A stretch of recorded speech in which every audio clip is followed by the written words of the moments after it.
اللهم اجعل في قلبي نورا۔ ظہر کی نماز کے وقت مسجد میں نمازیوں کی تعداد بہت ہی زیادہ تھی، کیونکہ سب کو معلوم ہو گیا تھا کہ ان کے محبوب امام اور خطیب امام شامی آ گئے ہیں۔ انہوں نے امام شامی کے پیچھے نماز پڑھی، لیکن عصر کی نماز کے وقت امام مسجد میں نہ آیا۔ مغرب کی نماز کے وقت بھی امام شامی غیر حاضر تھے، اور عشاء کی نماز کے وقت بھی لوگوں کا محبوب امام لاپتہ تھا۔ ان کے گھر سے پتہ کیا گیا، معلوم ہوا کہ وہ عصر کی نماز کے بعد کہیں چلے گئے تھے۔ ایک معمہ تھا جو حل نہ ہو سکا، کوئی بھی نہ تھا جو یہ بتاتا امام شامی کہاں چلا گیا ہے۔ 2 یا 3 آدمیوں نے بتایا کہ امام کو شہر سے باہر جاتے دیکھا گیا تھا۔ رات کو انہیں کہاں تلاش کیا جاتا؟ لوگ صبح کا انتظار کرنے لگے۔ فجر کی نماز کے وقت بھی امام شامی نہ آئے، لیکن نماز کا وقت گزر گیا تو شہر میں ایک سنسنی خیز خبر پھیل گئی، جو یہ تھی کہ ایک آدمی شہر کے باہر سے آ رہا تھا تو اس نے ویرانے میں ایک درخت کے ٹہن کے ساتھ کسی کا کٹا ہوا سر لٹکتا ہوا دیکھا۔ اس نے اچھی طرح دیکھا تو اس پر سکتہ طاری ہو گیا۔ یہ سر امام شامی کا تھا، جو بڑی صفائی سے جسم سے کاٹا گیا تھا۔ لوگ حیران اس پر ہوئے کہ امام شامی کے ساتھ کسی کی کیا دشمنی ہو سکتی تھی کہ انہیں اس بے دردی سے قتل کیا گیا ہے۔ یہ خبر حسن بن صباح کو پہنچائی گئی تو وہ دوڑتا ہوا باہر نکلا۔ لوگوں میں خوف و ہراس پھیلا ہوا تھا۔ حسن بن صباح نے گھوڑا منگوایا اور اس پر سوار ہو کر اس طرف چل پڑا جدھر بتایا گیا تھا کہ امام شامی کا سر درخت کے ساتھ لٹکتا دیکھا گیا ہے۔ شہر کے لوگ ہجوم کر کے اس کے ساتھ دوڑے جا رہے تھے۔ حسن بن صباح اس درخت تک پہنچا جہاں ابھی تک امام شامی کا سر لٹک رہا تھا۔ اس نے سر دیکھا، یہ درخت کے ایک ٹہن کے ساتھ بالوں سے بندھا ہوا تھا۔ امام شامی کے بال شانوں تک لمبے تھے۔ یہ دیکھو ایک بازو، کسی آدمی کی بڑی ہی بلند اور گھبرائی ہوئی آواز سنائی دی۔ لوگ اس طرف دیکھنے لگے اور پھر اس طرف دوڑ پڑے۔ حسن بن صباح بھی اس طرف گیا اور گھوڑے سے اتر کر بازو دیکھا جو کندھے سے کاٹا گیا تھا۔ سب لوگ ادھر ادھر پھیل جاؤ، حسن بن صباح نے اعلان کیا۔ امام کے جسم کے کچھ اور ٹکڑے ملیں گے۔ میں سمجھ گیا ہوں ان کا قاتل کون ہے۔ وہ انسان نہیں، کسی اور دنیا کی مخلوق ہے جو یقیناً جنات میں سے ہوگی۔ لوگ ادھر ادھر بکھر گئے اور تلاش کرنے لگے۔ تھوڑی سی تلاش کے بعد آوازیں آنے لگیں، یہ ایک ٹانگ پڑی ہے۔ پھر کچھ دور سے آواز آئی، یہ ایک بازو پڑا ہے۔ اس طرح آوازیں آتی رہیں اور امام شامی کے کٹے ہوئے اعضاء مل گئے۔ بازو الگ اور ٹانگیں الگ پھینک دی گئی تھی۔ مہدی علوی رات بھر چلے میں بیٹھا رہا تھا اور صبح طلوع ہوتے ہی وہ سو گیا تھا۔ اس کا خیمہ وہاں سے کچھ دور تھا اور چٹانوں کی اوٹ میں تھا۔ اسے پتہ ہی نہ چلا کہ امام شامی قتل ہو چکا ہے اور اس کے جسم کے کٹے ہوئے اعضاء اکٹھے کیے جا چکے ہیں۔ لوگوں پر خوف و ہراس طاری ہو گیا تھا اور حسن بن صباح کے ارد گرد اکٹھے ہو گئے تھے اور اس سے پوچھنے لگے کہ یہ حادثہ کس طرح ہوا ہے۔ حسن بن صباح پہلے بتا چکا تھا کہ امام شامی کے قاتل جنات ہیں۔ اب اس نے دیکھا کہ لوگ اس کے ارد گرد جمع ہو گئے تو اس نے لوگوں کو اصل صورتحال سے آگاہ کیا۔ لوگوں، ہوش میں آؤ اور میری بات غور سے سنو۔ حسن بن صباح نے گھوڑے پر سوار ہو کر بڑی ہی بلند آواز میں کہا، تم سب جانتے ہو کہ امیر شہر یہاں سے تھوڑی دور آگے چلہ کشی کر رہے ہیں۔ تمام شہر میں یہ اعلان کرا دیا گیا تھا کہ کوئی شخص اس طرف نہ آئے۔ لوگوں کو روکنے کی ایک وجہ یہ تھی کہ امیر شہر کی چلہ کشی میں خلل نہ پڑے، اور اصل وجہ یہ تھی کہ وہ ایسا چلہ کر رہے ہیں کہ بہت سے جنات اس علاقے میں آ گئے ہیں۔ امیر شہر جو وظیفہ پڑھتے ہیں اس میں ایسا تاثر ہے جو جنات کو متاثر کر لیتا ہے اور وہ وہاں پہنچ جاتے ہیں۔ اگر کوئی آدمی اس خیال سے ادھر آئے کہ امیر شہر کو چلہ کشی کی حالت میں دیکھے تو جنات اسے روکتے ہیں، اور اگر وہ نہ رکے تو اس کا وہی حال کر دیتے ہیں جو تم لوگوں نے اپنے امام کا دیکھا ہے۔ اسی لیے میں نے انتظام کر دیا تھا کہ یہاں دور دور تک کچھ آدمی بٹھا دیے تھے جو کسی کو ادھر آنے نہیں دیتے تھے۔ میں تم سب کے سامنے ان آدمیوں سے پوچھتا ہوں کہ انہوں نے امام کو اس طرف آتے دیکھا ہوگا۔ یا امام، ہجوم میں سے ایک آدمی کی آواز سنائی دی۔ میں نے کل شام سورج غروب ہونے سے کچھ دیر پہلے امام شامی کو اس طرف آتے دیکھا تھا۔ میں ان کی طرف دوڑا اور انہیں روک دیا اور بتایا کہ وہ آگے نہ جائیں۔ انہیں وجہ بھی بتائی، لیکن انہوں نے مجھے ڈانٹ دیا اور کہا کہ وہ ضرور آگے جائیں گے۔ میں فیصلہ نہ کر سکا کہ میں امام حسن بن صباح کا حکم مانوں یا امام شامی کا۔ امام شامی کے سامنے میری حیثیت ہی کیا تھی؟ میں نے سوچا کہ یہ اللہ کے برگزیدہ اور عظیم امام ہیں، جنات ان کے قریب آنے کی جرت نہیں کریں گے۔ میں ان کے راستے سے ہٹ گیا۔ وہ آگے چلے گئے اور پھر میری نظروں سے اوجھل ہو گئے، کیونکہ آگے ٹیلے بھی تھے اور چٹانیں بھی۔ یہ تو صبح میرے ایک ساتھی نے مجھے بتایا کہ امام شامی کا سر ایک درخت کے ٹہن کے ساتھ بالوں سے بندھا ہوا ہے۔ اب تم سب نے دیکھ لیا ہے کہ ان کے جسم کو کاٹ کر جنات نے کس طرح بکھیر دیا ہے۔ لوگوں پر سناٹا طاری ہو گیا۔ حسن بن صباح نے ہجوم پر نظر گھمائی۔ اس نے ہر کسی کے چہرے پر خوف کا تاثر دیکھا۔ اتنا زیادہ خوف زدہ ہونے کی ضرورت نہیں، حسن بن صباح نے لوگوں سے کہا۔ تم لوگ اب احتیاط کرنا کہ کوئی بھی اس علاقے میں نہ آئے، میں اس قاتل جن کو حاضر کر کے زندہ جلا دوں گا۔ لوگ آہستہ آہستہ شہر کی طرف چل پڑے۔ حسن بن صباح گھوڑے پر سوار کسی اور طرف چلا گیا۔ قتل کی یہ ہولناک واردات یوں ہوئی تھی کہ امام شامی جب حسن بن صباح کے گھر سے نکلا تھا تو حسن بن صباح نے اپنے آدمیوں کو بلایا تھا۔ انہیں جو ہدایات دی تھیں وہ یہ تھیں کہ وہ امام شامی پر نظر رکھیں۔ اگر وہ اس طرف جاتا ہے جہاں مہدی علوی چلہ کشی کر رہا ہے تو وہ اسے وہیں کہیں ختم کر دیں۔ یا امام، حسن بن صباح کے ایک دستے راست نے کہا تھا، یہ نہ کہیں کہ اگر وہ ادھر جائے تو اسے قتل کیا جائے۔ میں آپ کو بتاتا ہوں کہ امام شامی کا اس شہر کے لوگوں پر اس قدر اثر و رسوخ ہے کہ لوگ اسے پیر اور مرشد مانتے ہیں۔ میں نے گھوم پھر کر دیکھا ہے، پھر آپ سے یہ بات کہہ رہا ہوں۔ اگر یہ شخص علموت میں رہا تو کوئی بعید نہیں کہ یہ ہمارے خلاف محاذ بنا لے، اور ہم نے اس شہر کے لوگوں میں جس طرح اثر پیدا کیا ہے وہ رائیگان چلا جائے۔ اس آدمی کا اس شہر میں رہنا بلکہ اس دنیا میں رہنا خطرناک ہوگا۔ تو اسے ختم کر دو، حسن بن صباح نے کہا، لیکن قتل اس طرح کرو کہ لوگ یہ نہ سمجھیں کہ کسی انسان نے قتل کیا ہے۔ یہ مہدی علوی کے پاس ضرور جائے گا، اسے اس ویرانے میں قتل کرو اور اس کے بازو ٹانگیں سر کاٹ کر الگ الگ پھینک دو۔ پھر میں آ کر لوگوں کو بتاؤں گا کہ اس کا قاتل کون ہے۔ پھر لوگ اسے بھول جائیں گے اور میرے اور زیادہ معتقد ہو جائیں گے۔ امام شامی کے دن پورے ہو چکے تھے۔ وہ اسی شام موت کی وادی کی طرف چل پڑا اور حسن بن صباح کے آدمیوں نے اسے اسی طرح قتل کر دیا جس طرح حسن بن صباح نے بتایا تھا، اور پھر اس ابلیس نے لوگوں سے منوا لیا کہ یہ قتل جنات نے کیا ہے۔ سورج غروب ہونے کو تھا جب امام شامی کو قبر میں اتارا گیا۔ نماز جنازہ حسن بن صباح نے پڑھائی تھی، اور اس کے بعد اس نے امام شامی کی وفات پر ایسی نوحہ خوانی کی تھی کہ لوگوں کے آنسو ہی نہیں بلکہ سسکیاں اور ہچکیاں نکل آئی تھیں۔ اگلی صبح حسن بن صباح مہدی علوی سے ملنے چلا گیا۔ مہدی علوی خیمے میں زمین پر بچھے ہوئے بستر پر گہری نیند سویا ہوا تھا۔ یہ چلے کا 8واں یا 9واں دن تھا۔ خادم نے اسے جگایا اور بتایا کہ امام حسن آئے ہیں۔ مہدی علوی ہڑبڑا کر اٹھا۔ حسن بن صباح خیمے میں آ کر اس کے پاس بیٹھ گیا تھا۔ اس نے مہدی علوی کے چہرے کا جائزہ لیا۔ وہ اندازہ کرنا چاہتا تھا کہ مہدی علوی پر کیا اثرات مرتب ہوئے ہیں اور اس کی ذہنی حالت کیا ہے۔ کیا آپ یہ چلہ جاری رکھ سکیں گے؟ حسن بن صباح نے پوچھا۔ ہاں امام، مہدی علوی نے جواب دیا، میں چلہ جاری رکھوں گا۔ مجھے کوئی تکلیف نہیں ہو رہی، بلکہ ایک عجیب سا سرور محسوس ہوتا ہے جسے میں بیان نہیں کر سکتا۔ تصورات بہت ہی حسین ذہن میں آتے ہیں اور یہ اپنے آپ ہی آ جاتے ہیں۔ آپ کو تو سکون ملتا ہے، حسن بن صباح نے کہا، لیکن آپ کے ارد گرد جو علاقہ ہے وہ بڑا ہی خطرناک ہو گیا ہے۔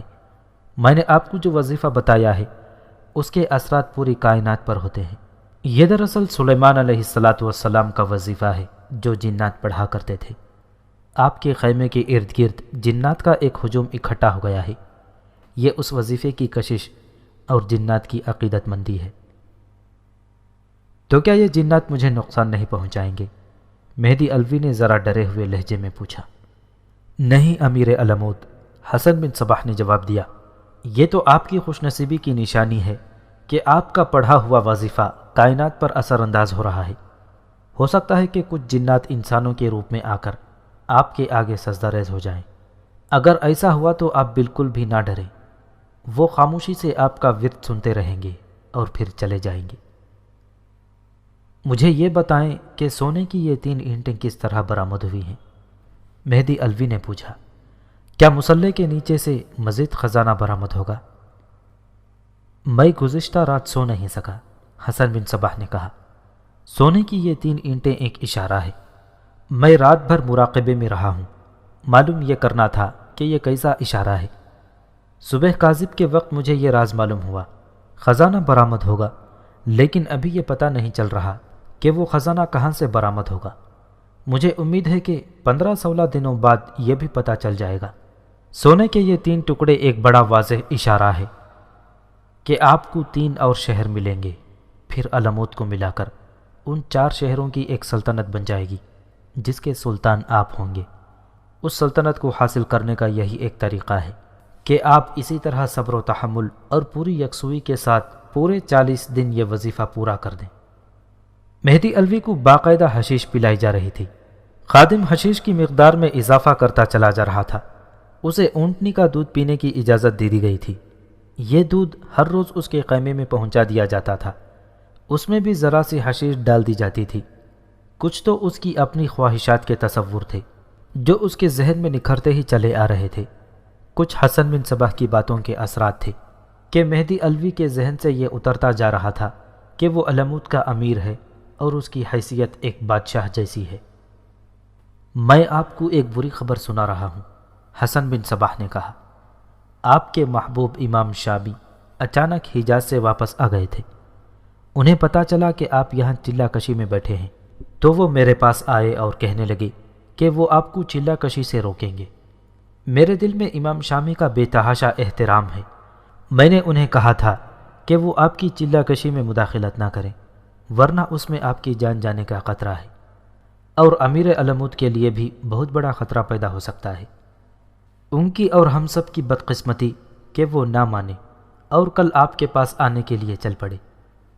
ہمیں اطلاع ملی کہ ان کا سر ویرانے میں ایک درخت کے ساتھ بالوں سے لٹک رہا تھا۔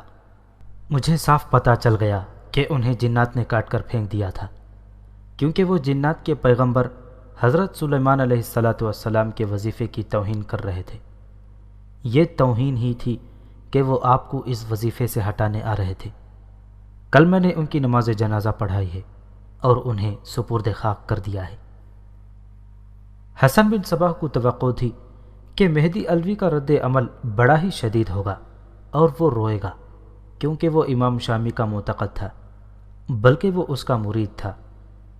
لیکن اس نے اپنے امام کی موت کی خبر سنی تو اس کا چہرہ بے تاثر رہا، جیسے اس پر ذرا سا بھی اثر نہ ہوا ہو۔ اس کی آنکھیں خشک رہیں، اس کی زبان سے ایک لفظ بھی نہ نکلا۔ حسن بن صباح نے جب یہ دیکھا کہ مہدی الوی نے کوئی اثر لیا ہی نہیں تو وہ دل ہی دل میں بہت خوش ہوا۔ وہ مہدی الوی کی حصے مردہ کرنے میں کامیاب ہو گیا تھا۔ میں یہ چلہ پورا کروں گا، اور امام محترم، مہدی الوی نے کہا، یہ دیکھنا آپ کا کام ہے کہ میں اس میں کامیاب ہو جاؤں گا یا نہیں۔ وہ تو میں دیکھ چکا ہوں، حسن بن صباح نے کہا، اور میں آپ کو بتا بھی چکا ہوں۔ سونے کی 3 اینٹوں کا برآمد ہونا وظیفے کی کامیابی کا ایک بہت بڑا ثبوت ہے، اور امام شامی کا جنات کے ہاتھوں قتل ایک اور ثبوت ہے۔ آپ دل جمعی سے چلہ جاری رکھیں۔ کیا میں اونٹنی کا دودھ ہی پیتا رہوں گا؟ مہدی الوی نے پوچھا۔ ہاں، حسن بن صباح نے کہا، آج کا دن ملا کر 2 دن اور آپ اونٹنی کے دودھ پر ہی رہیں گے۔ اس کے بعد آپ اس دودھ کے ساتھ دن رات میں صرف ایک بار آدھی روٹی کھا سکتے ہیں، اس سے زیادہ نہیں۔ حسن بن صباح نے یہ بھی دیکھا تھا کہ اتنے تندرست اور اتنے صحت مند جسم والا امیر شہر غذائیت کی کمی کی وجہ سے کچھ کمزور ہو گیا تھا۔ حسن بن صباح نے اسے اور زیادہ کمزور کرنا تھا۔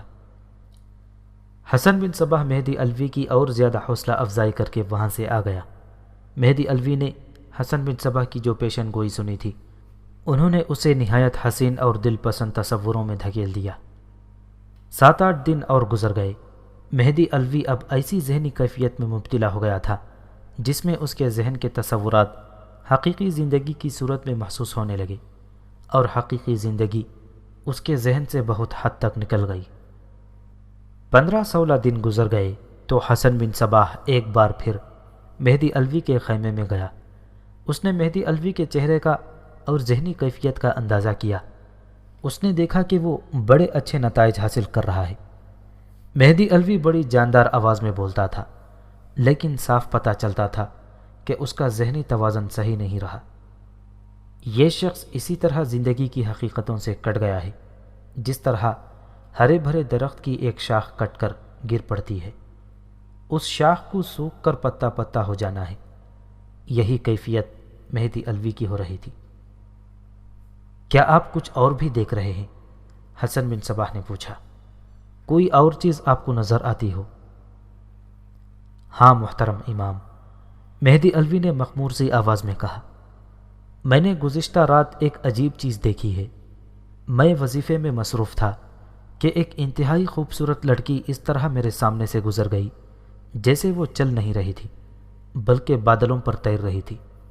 میں چونکہ وظیفے میں مصروف تھا اس لیے میں نے اس کی طرف زیادہ نہ دیکھا، اتنا ہی دیکھا کہ وہ میرے سامنے سے گزری اور غائب ہو گئی۔ میں تو کہوں گا کہ وہ آسمان سے اتری ہوئی حور تھی۔ میں نے اپنی پوری کی پوری توجہ وظیفے پر مرکوز کر دی۔ ذرا ہی دیر بعد ایک اور لڑکی جو پہلی جیسی حسین اور دلکش تھی میرے سامنے سے گزر گئی۔ میں کچھ ڈرا بھی اور گھبرایا بھی، لیکن اپنے آپ کو یقین دلایا کہ یہ آسمان کی مخلوق ہے۔ پھر یہ خیال بھی آیا کہ یہ جنات ہی نہ ہوں جو آپ نے بھی کہا تھا کہ انسان کے روپ میں آ سکتے ہیں۔ ابھی کچھ اور چیزیں بھی آپ کو نظر آئیں گی، حسن بن صباح نے کہا۔ آپ جو کچھ بھی خدا سے مانگ رہے ہیں وہ سب کچھ آپ کو مل جائے گا۔ یہ خدائی اشارے ہیں، سونے کے 3 ٹکڑوں کا اشارہ آپ کو بتایا ہے۔ اب آپ نے 2 لڑکیاں دیکھی ہیں، آپ خود ہی سمجھ لیں کہ آپ کی یہ خواہش بھی پوری ہو جائے گی جس طرح آپ چاہتے ہیں۔ مہدی علوی تو یہ سوچ بھی نہیں سکتا تھا کہ یہ 2 لڑکیاں حسن بن صباح کی بھیجی ہوئی ہو سکتی ہیں۔ کوئی اسے بتاتا تو بھی وہ یقین نہ کرتا، کیونکہ رات کے وقت شہر سے دور اس ویرانے میں کوئی لڑکی نہیں آ سکتی تھی۔ حقیقت یہ تھی جس سے وہ بے خبر تھا کہ یہ دونوں لڑکیاں شام کو ہی وہاں پہنچا دی گئی تھیں۔ مہدی علوی مسلح پر بیٹھ چکا تھا، لڑکیاں خادم کے خیمے میں بیٹھی رہیں۔ انہیں ایسے لباس پہنائے گئے تھے جو عام طور پر لڑکیاں نہیں پہنا کرتی تھیں۔ وہ رنگدار باریک ریشمی کپڑوں میں لپٹی ہوئی تھیں، اس کے باوجود وہ عریاں لگتی تھیں کیونکہ کپڑے بہت ہی باریک تھے۔ وہ جب مہدی علوی کے آگے گزرتی تھیں تو ان کی چال عام چال نہیں تھی، یوں معلوم ہوتا تھا جیسے وہ قدم اٹھا نہیں رہی بلکہ زمین پر کھڑے کھڑے تیرتی جا رہی ہوں۔ آخر 40ویں رات بھی گزر گئی۔ مہدی علوی کو اچھلتے کودتے نعرے لگاتے خیمے سے باہر آنا چاہیے تھا، لیکن وہ اس طرح سر جھکائے ہوئے باہر جا رہا تھا جیسے اس نے منوں بوجھ اٹھا رکھا ہو۔ خیمے سے باہر آ کر اس نے دیکھا، اسے اس کے خادم کا خیمہ نظر نہ آیا۔ اس نے خادم کو پکارا، بہت آوازیں دی، لیکن اسے کوئی جواب نہ ملا۔ وہ آہستہ آہستہ شہر کی طرف چل پڑا۔ اسے تو جیسے یاد ہی نہ رہا تھا کہ اس نے 40 راتیں چلہ کیا ہے، اور شاید وہ یہ بھی بھول گیا تھا کہ اس نے چلہ کیوں کیا تھا۔ اس کا دماغ کسی وقت روشن ہو کر سوچنے کے قابل ہو جاتا، لیکن فوراً ہی بعد دماغ پھر سو جاتا۔ اس کے ذہن میں اندھیرا ہی اندھیرا تھا۔ اس کا ذہن ذرا سا اپنے آپ میں آتا تو اسے یاد آتا کہ یہاں وہ اکیلا نہیں تھا، پھر وہ پریشان ہو جاتا کہ وہ اکیلا کیوں ہے۔ اس کا ذہن پھر خالی ہو جاتا اور اس کیفیت میں وہ قدم گھسیٹ گھسیٹ کر چلتا گیا۔ وہ لاشعوری طور پر چلتا جا رہا تھا یا جیسے وہ خواب میں چل رہا ہو۔ سورج بہت اوپر آ گیا تھا جب حسن بن صباح کو اس کے ایک آدمی نے اطلاع دی کہ امیر علموت آ رہا ہے۔ حسن بن صباح اس کے انتظار میں تھا۔ اسے معلوم تھا کہ مہدی علوی کس حالت میں واپس آئے گا۔ حسن بن صباح باہر نکل آیا اور اس نے دیکھا کہ مہدی علوی چلا آ رہا ہے۔ وہ قدم گھسیٹ رہا تھا۔ اس کا حال حلیہ اس قدر بدل گیا تھا کہ حسن بن صباح کو یہ نہ بتایا جاتا کہ امیر علموت آ رہا ہے تو وہ اسے پہچان ہی نہ سکتا۔ اس کی داڑھی سلیقے سے تراشی ہوئی ہوتی تھی، لیکن 40 دنوں میں داڑھی لمبی اور بے ترتیب ہو گئی تھی۔ اس کے سر کے بال بھی کندھوں تک پہنچ رہے تھے۔ حسن بن صباح اسے اپنے مکان کی طرف آتا دیکھتا رہا، حتیٰ کہ مہدی علوی حسن بن صباح کے سامنے آ کر رک گیا۔ آ گئے امیر علموت؟ حسن بن صباح نے بے رخی سے پوچھا۔ اندر آ جائیں۔ پانی پلاؤ، مہدی علوی نے نحیف سی آواز میں کہا۔ بہت تھک گیا ہوں، پانی پلاؤ۔ حسن بن صباح اسے اندر لے گیا اور اپنے کمرے میں بٹھایا۔ اس نے ایک آدمی سے کہا کہ اسے سادہ پانی پلاؤ۔ مہدی علوی کو سادہ پانی دیا گیا جو اس نے پی لیا۔ مجھے پانی پلاؤ، مہدی علوی نے ذرا جاندار آواز میں کہا۔ امیر علموت، حسن بن صباح نے کہا، پانی تو آپ پی چکے ہیں۔ یہ پانی نہیں، مہدی علوی نے ذرا غصیلی آواز میں کہا، جو وہاں مجھے خادم پلایا کرتا تھا۔ حسن بن صباح سمجھتا تھا کہ یہ کون سے پانی کی طلب محسوس کر رہا ہے، پھر بھی اس نے اسے شربت پلایا۔ مہدی علوی نے شربت پی لیا۔ میں وہ پانی مانگ رہا ہوں، مہدی علوی نے اب کے ذرا بلند آواز میں کہا۔ وہ دراصل اس پانی کا عادی ہو گیا تھا جو اسے 40 روز خادم پلاتا رہا تھا۔ اسے معلوم نہیں تھا کہ اس پانی میں حشیش ملی ہوئی ہوتی تھی۔ وہ جو سرور محسوس کرتا تھا اسے وہ روحانی سکون سمجھتا تھا اور اس سکون کو وظیفے کی فضیلت کہتا تھا۔ گزشتہ شام اس نے حشیش والا پانی پیا تھا۔ وہ وظیفے کے دوران بھی رات کو یہ پانی پیا کرتا تھا۔ خادم اچھا خاصا پانی اس کے مصلے کے پاس رکھ دیا کرتا تھا۔ گزشتہ شام سے اگلے دن پہلے پہر تک اسے وہ پانی نہیں ملا تھا۔ وہ نشے سے ٹوٹا ہوا تھا۔ آپ ہیں کون؟ حسن بن صباح نے پوچھا۔ میں امیر علموت ہوں، مہدی علوی نے جواب دیا۔ میرا نام مہدی علوی ہے۔ اس کے بعد یوں ہوا کہ علموت کی گلیوں اور بازاروں میں ایک پاگل بلند آواز سے کہتا پھرتا تھا، میں اس شہر کا امیر ہوں، میں مہدی علوی ہوں۔ بہت سے بچے اسے پتھر اور ڈھیلے مار رہے تھے اور وہ آگے آگے بھاگتا پھر رہا تھا۔ اس آدمی کا حلیہ یہ تھا کہ سر کے بال لمبے جو کندھوں پر آئے ہوئے تھے اور کچھ بال چہرے پر گرے ہوئے تھے۔ اس کی داڑھی لمبی تھی اور اس نے میلے کچیلے کپڑے پہن رکھے تھے۔ شہر میں آسمان سے حوریں اتریں گی، وہ پاگل کہتا پھر رہا تھا۔ میں آسمان سے خزانے لاؤں گا، مجھ پر آسمان سے خزانے اتریں گے۔ میں اس شہر کا امیر ہوں، حوریں آئیں گی، میں تمہارا امیر ہوں۔ وہ اپنے گھر کی طرف گیا۔ یہ گھر مہدی علوی کا تھا۔ وہ جب گھر میں داخل ہونے لگا تو وہاں جو دربان کھڑے تھے انہوں نے اسے دھکے دے دے کر باہر نکال دیا۔ اس کی اپنی دونوں بیویوں اور اولاد نے اسے پہچاننے سے انکار کر دیا۔ 3-4 فوجی آ گئے۔ انہوں نے اس پاگل کو پکڑ لیا اور اسے گھوڑ دوڑ کے میدان میں لے گئے۔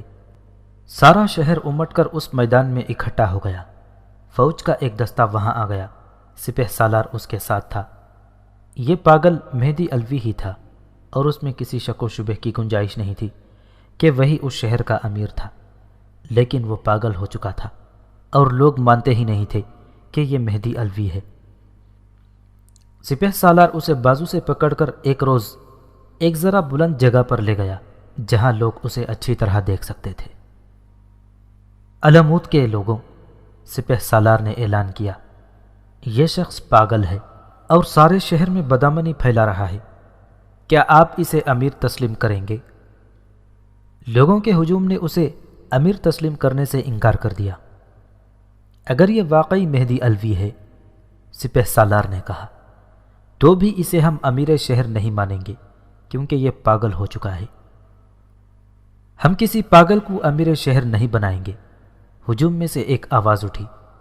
پھر ہجوم نے اس آواز کی تائید میں ایسا شور و غل بپا کر دیا کہ سوائے اس کے کچھ سنائی نہیں دیتا تھا کہ شہر کے لوگ اس پاگل کو امیر شہر بنانے کی سخت مخالفت کر رہے ہیں۔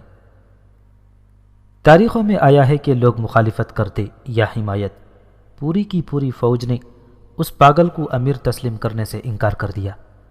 یہ پوری کی پوری فوج حسن بن صباح کی بنائی ہوئی تھی، اور اس میں اس نے اپنے مریدوں کو بھرتی کیا تھا اور انہیں ذہن نشین کرایا تھا کہ اس شہر پر قبضہ کرنا ہے۔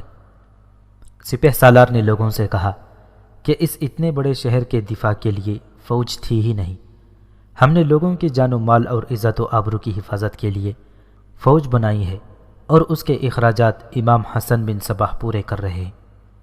سپہ سالار نے اعلان کیا کہ یہ فوج کا فیصلہ ہے کہ امام حسن بن صباح کو امیر شہر بنایا جائے۔ اس وقت تک بے شمار لوگ حسن بن صباح کے مرید بن چکے تھے۔ انہوں نے بیک زبان کہا کہ امیر شہر حسن بن صباح کو بنایا جائے۔ اس طرح حسن بن صباح علمود کا امیر بن گیا۔ اس نے مہدی علوی کی دونوں بیویوں اور اس کی اولاد کا باقاعدہ وظیفہ مقرر کروا دیا۔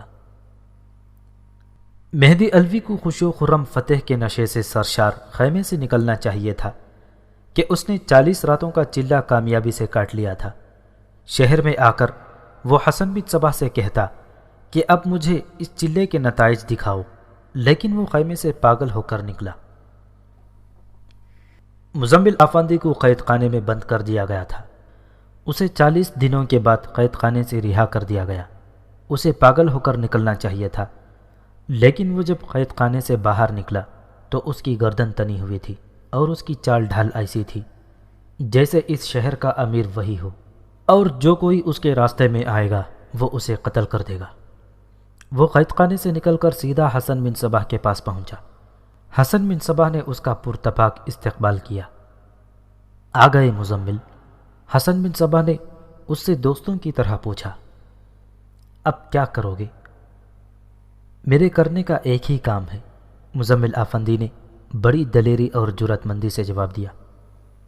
مرو جاؤں گا اور نظام الملک کو قتل کروں گا۔ کب جاؤ گے؟ جب آپ حکم دیں گے، مزمل نے کہا۔ کہیں تو میں آج ہی روانہ ہو جاتا ہوں۔ چند دنوں میں نظام الملک کا سر کاٹ کر آپ کے قدموں میں لا رکھوں گا۔ حسن بن صباح نے اسے اپنے پاس بٹھائے رکھا اور اسے اپنے ہاتھوں سے شراب پیش کی۔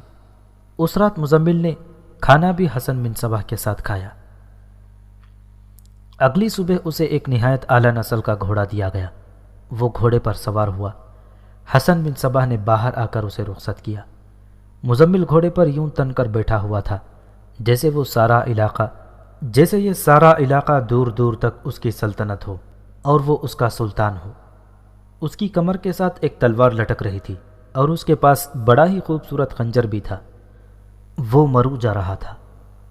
اس عرصے میں سلطان ملک شاہ اور نظام الملک اگر مزمل آفندی کو بھول نہیں گئے تھے تو انہوں نے اسے یاد بھی نہیں رکھا تھا۔ انہیں احمد افضال نے یقین دلا دیا تھا کہ مزمل قتل ہو چکا ہے اور اب اس کی واپسی کی امیدیں دل سے نکال دینی چاہیے۔ وہ اگر زندہ تھا تو شیمونہ اور اس کی ماں میمونہ کے دلوں میں زندہ تھا۔ داستان کو پہلے تفصیل سے سنا چکا ہے کہ شیمونہ مزمل آفندی پر دل و جان سے قربان ہو رہی تھی۔ یہ محبت جذباتی تو تھی ہی، لیکن دونوں کا جذبہ بھی مشترک تھا۔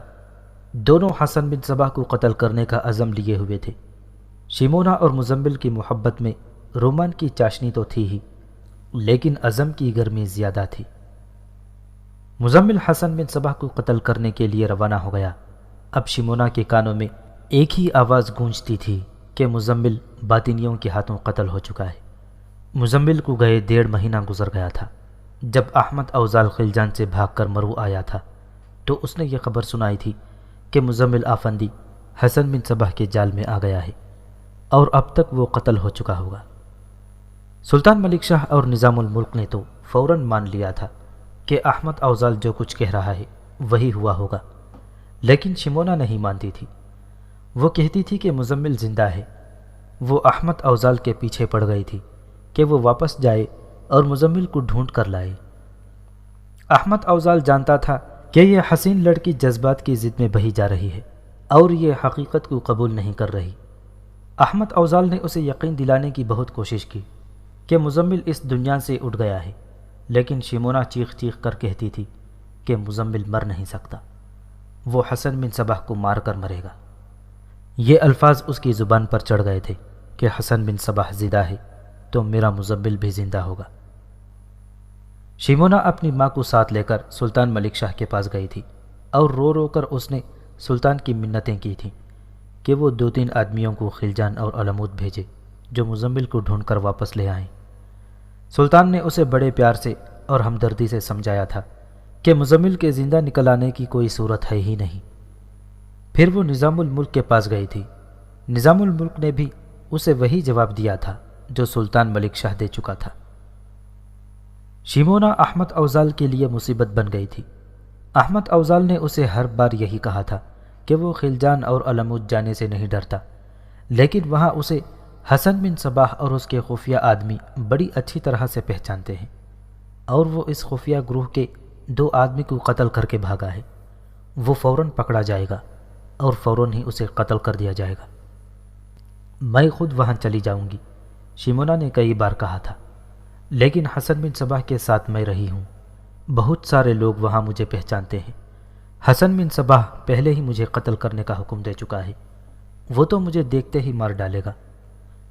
وہ نہ دیکھ سکا تو اس کا کوئی بھی آدمی مجھے پہچان لے گا اور مجھے پکڑ لے گا اور حسن بن صباح کے حوالے کر دے گا۔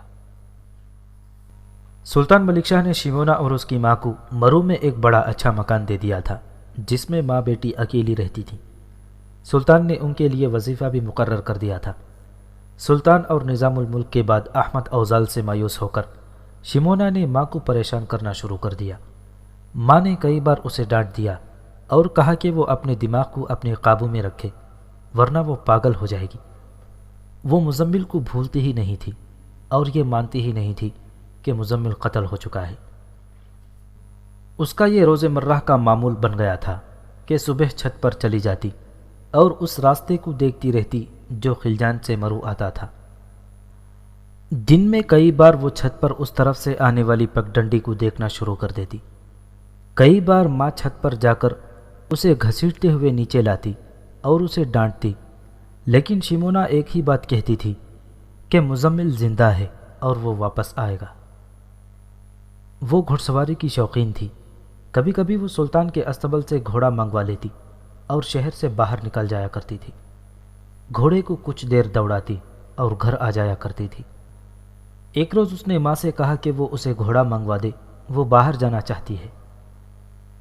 شیمونہ، ماں نے کہا، اب میں تمہیں باہر جانے کی اجازت نہیں دے سکتی۔ تمہارا دماغ دن بدن بیکار ہوتا چلا جا رہا ہے۔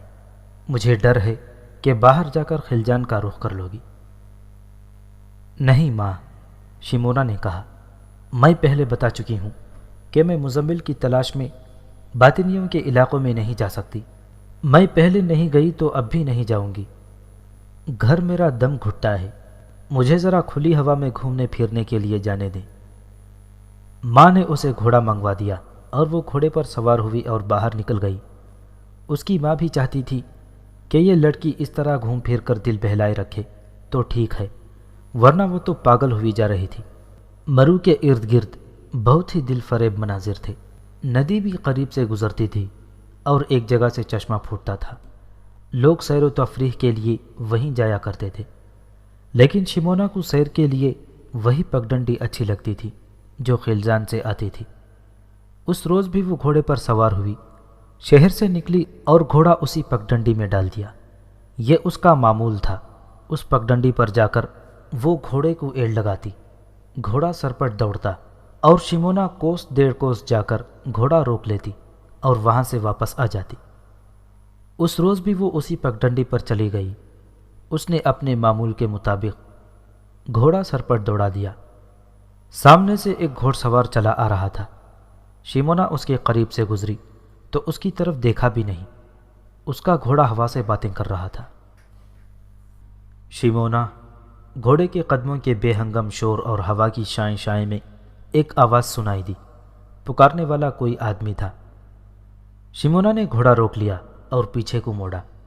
وہ گھوڑ سوار جو اس کے قریب سے گزرا تھا، اس نے بھی گھوڑا موڑ لیا اور اس کی طرف بڑی تیزی سے آ رہا تھا۔ دونوں گھوڑے قریب آئے اور سواروں نے ایک دوسرے کو دیکھا۔ مزمل، شمونا کی منہ سے تو جیسے چیخ نکل گئی ہو۔